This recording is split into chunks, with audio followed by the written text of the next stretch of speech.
Hello and welcome to Billy's Craft Room. In today's film I'd like to show you around these Wink of Stella pens and then later on show you some techniques using them.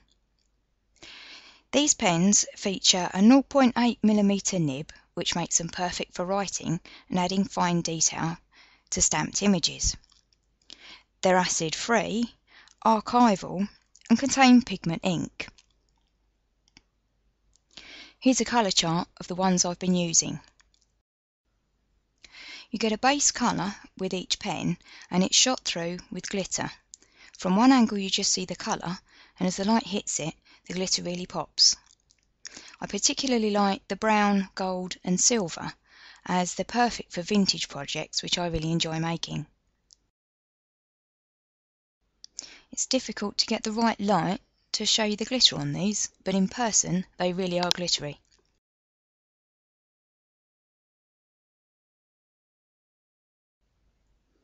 Here's a couple of samples I've made using these Wink of Stella pens. This one I coloured using distress inks, and the good thing about these pens is that they don't disturb the ink underneath. When I've used glitter glue in the past, it's disturbed the ink and it's made it bleed, but these pens don't do that and they're really subtle, which is nice for vintage projects like this. Anyone who knows me well will find it amusing that I'm enjoying using glitter. I have a love-hate thing with glitter.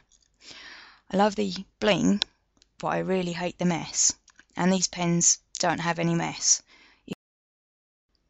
You can get into really fine detailed areas of stamped images, and once it's dry, the ink doesn't shed any glitter, which is a really big plus point.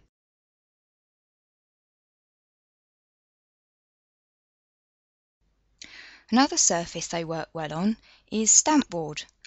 I've coloured the flowers and the background using brushables, and the centres of the flowers I've highlighted with the Stella pens. Now you've seen round the pens, let's start with some techniques. The Wink of Stella pens work really well with other pens in the Zig range. I'm going to be showing you some techniques with brushables and calligraphy markers.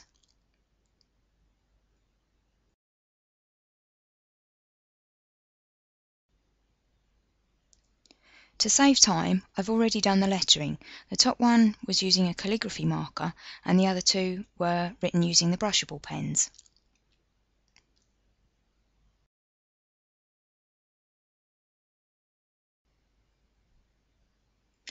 I'm choosing a coordinating colour and then just highlighting areas of the letter. It's a great way to make your lettering really stand out.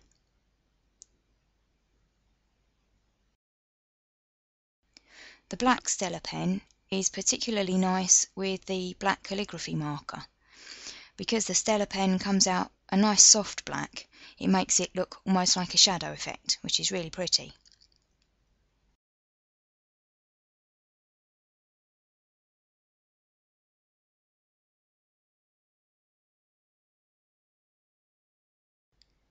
It's a really quick and simple technique. I do hope you'll give it a try.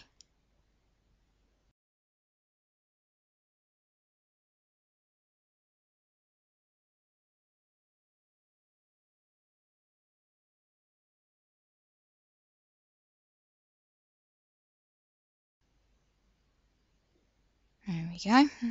Let's hold this up, see if we can catch the light with that glitter.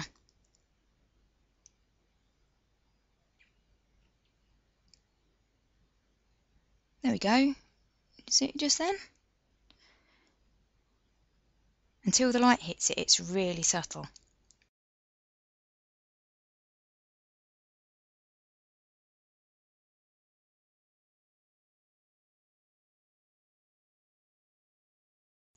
One feature I wasn't expecting with these pens is that you can watercolour with them.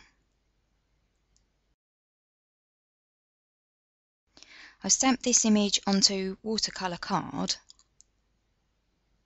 using VersaFine Onyx Black ink. I've pre-coloured the image using the Zig brushables. I'm using an acrylic block on top of a piece of white card as a palette.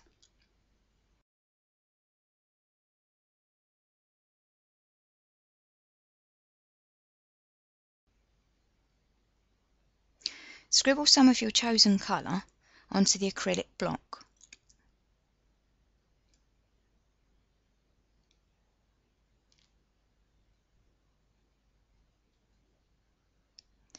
And then taking a damp brush and blotting off the excess water onto a paper towel.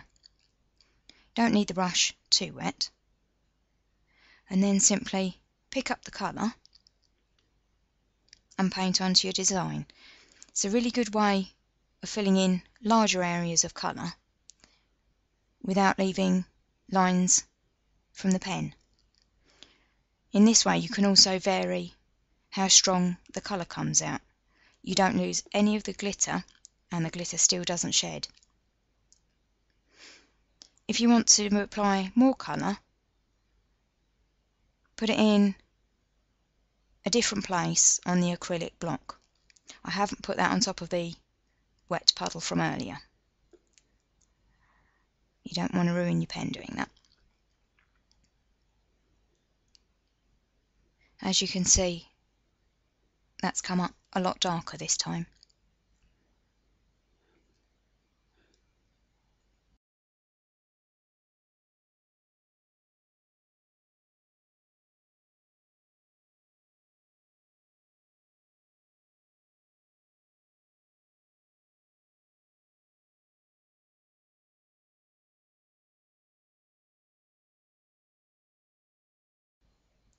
Even using the pens in this way, the glitter still doesn't shed.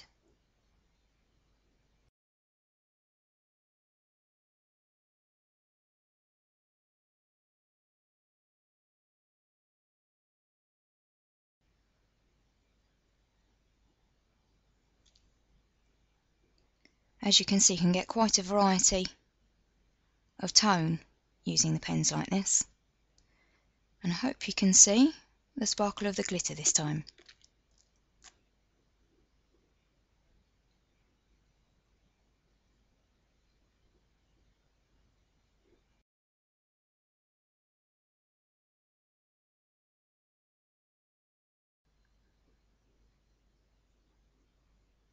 They also do a clear pen in the range. This is perfect if you want to add glitz to your project but you don't want the colour base. It's going to be ideal for snow on detailed images too.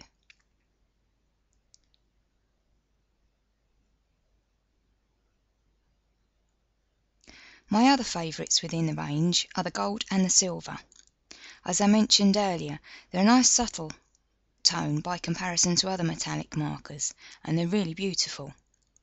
I've really enjoyed working with these pens and I hope you'll give them a try.